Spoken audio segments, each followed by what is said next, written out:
So once you have your 4 components, next you need to structure your story. Rather than the traditional beginning, middle, and end, think of it as normal. Things, how they are, explosion, something happens, new normal, things are different. Part of creating a story that people will care about is helping them place it in their lives. Empathy, that's what we've talked about. That's why the normal is the most important part of the story, and the part where you include those 4 components, the characters, the moment, emotions, details. This gives your audience a reason to care. If you leave out the normal, then the story may shock them, but it won't stick with them. They haven't had a chance to empathize. The explosion, of course, is pretty obvious. That's when things are going along as normal and then they are different. It can be good different, bad different, it doesn't matter. The new normal, or what life is like now. In your story, this could be your employee living happily ever after because she used your preferred approach to solve a problem. The new normal is where all the power is for business. Tell a story about an employee whose work was one way, they found your approach, and their work was changed forever. Tell me how it is now. What's good about it?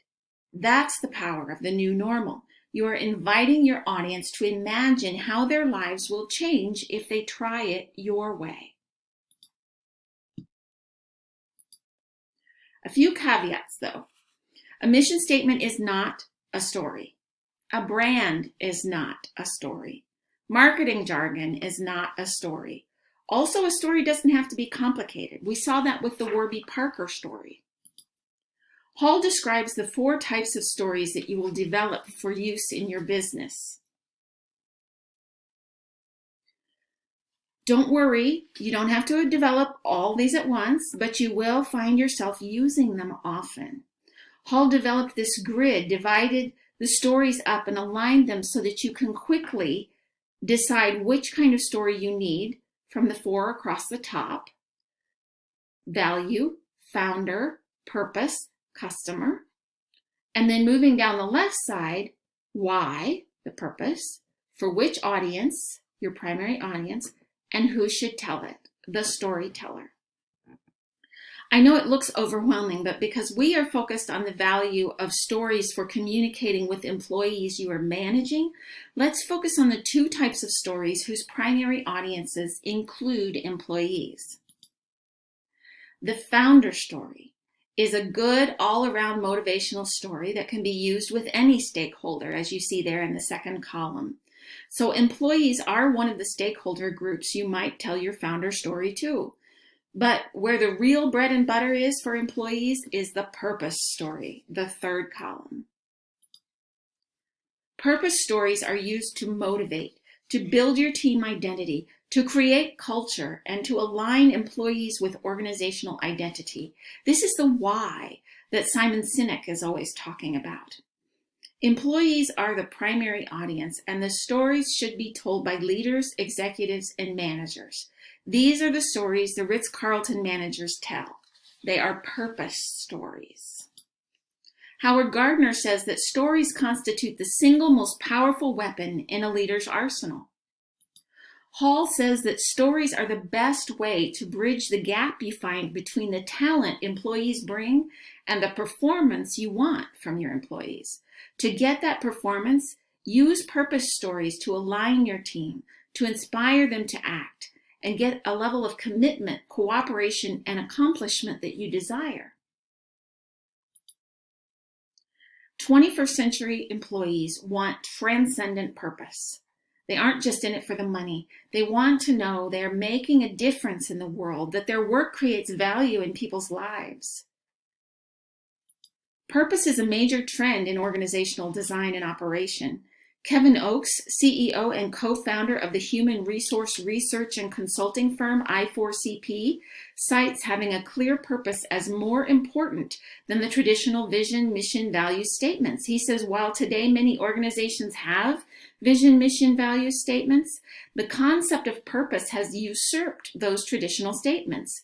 Sense of purpose has become an expectation of both current and future employees, and organizations are under pressure to exhibit purpose in their operational practices. The trick in using story to convey purpose is to first pick a clear, specific message you need to relay. Then choose the story that best illustrates it. Start with the point. Ask yourself what you want the audience to think, feel, know, or do as a result. That will point you to the right story. Purpose stories aren't just told because they are great stories, but because they have an important message for your team. If the message isn't clear, the story won't be effective. This is also what keeps you from sounding arrogant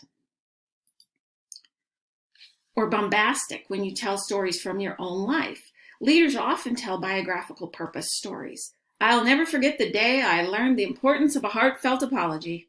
It was a rainy Saturday morning. I should have already been gearing up to walk the dog, but I sat at my desk procrastinating by looking over the month's sales reports.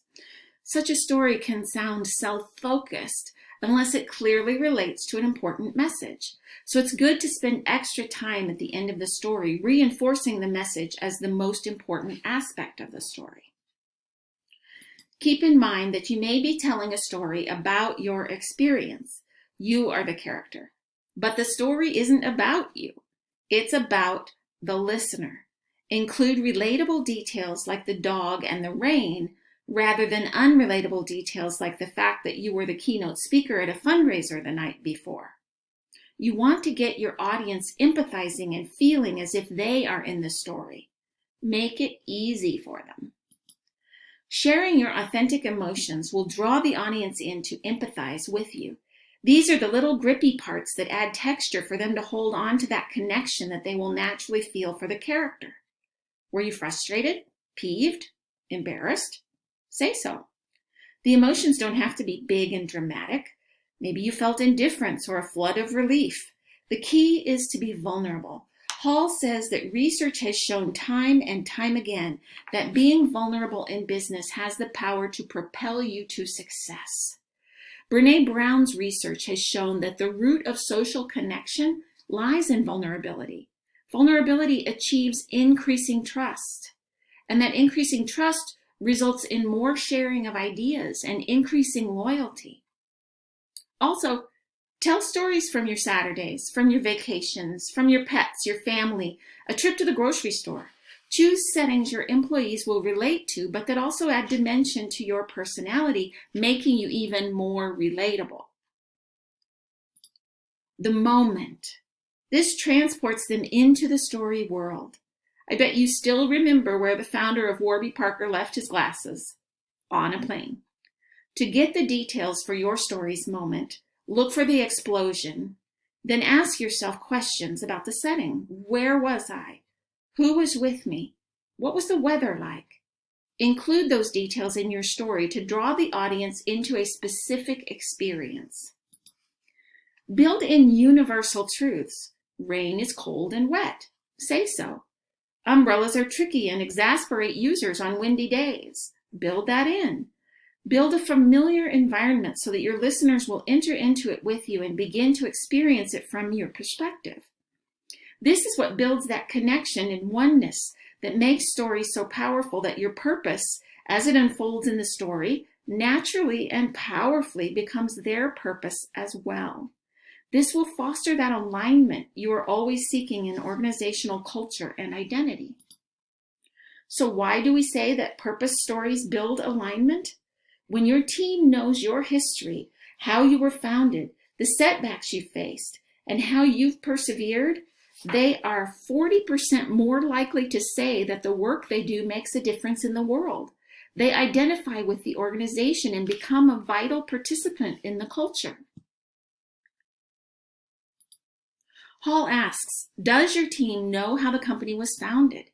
The biggest account landed, the biggest failures, the greatest trials and triumphs, catastrophes and comebacks. When the day-to-day of coming to work becomes tedious, when your team misses a goal, when your organization faces adversity, which it will, do your people know they are a part of something bigger? If you tell your stories, they will. In his recent book on culture change management, Kevin Oakes writes that In our research, stories are a common component of any healthy culture, especially when renovating. In fact, 73% of successful culture change efforts relied on stories.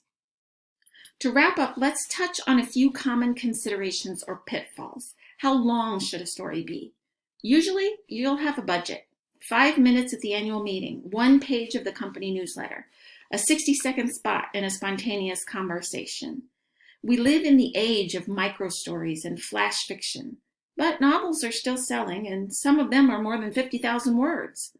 Length should always fit the context in which you are telling it, and will usually require tough editing to fit the time budget you've been given. But be careful when you're cutting your stories down to fit the time you have. Don't lose all that granular detail from the normal that helps your audience relate. Don't cut the pause and sigh of bliss when the harried woman relaxes into the Calgon bath. Don't lose the emotions that your listener will feel along with your character. That's the transformational part of the story experience. And don't forget your goal for the story. If you're asking your team to stretch toward a challenging goal, don't tell them how good you felt the last time they did that. Share a story, or better yet, ask a team member to share a story of when he pushed himself and how good it felt. Your satisfaction, not relatable. His satisfaction, totally relatable. If you have the option to use photos, like in a presentation, don't lay too hard on them. If your story is good enough, if it has all the feels and relatable characters and details, you won't need all the pictures. 1 or 2 may do. After all, you want your listeners' brains to be making their own pictures from the details you provide. Oh, and don't practice the life out of your stories. Don't memorize them word for word. Leave room for spontaneous emotion in the telling. And now that you are a storyteller, consider when and where you should tell stories. Anytime, anywhere, presentations, employee meetings, team retreats, one-on-ones, pitching potential team candidates, selling to those candidates in the interview process, you name it. Try telling a story the next time you introduce a new employee to your team. One of the greatest examples of storytelling in the Bible takes place when Paul presents himself to join the group of believers. Many were naturally skeptical of this man who used to be their enemy, but Barnabas stepped up and told the detailed story of Saul's Damascus Road experience to convince the group that they could trust and work with the changed man who now went by the name Paul. Craft a story to tell your employees about the moment when you knew that the new team member was right for the job. So, now that you are a storyteller, when might telling a good purpose story improve your business? I can't wait to hear it.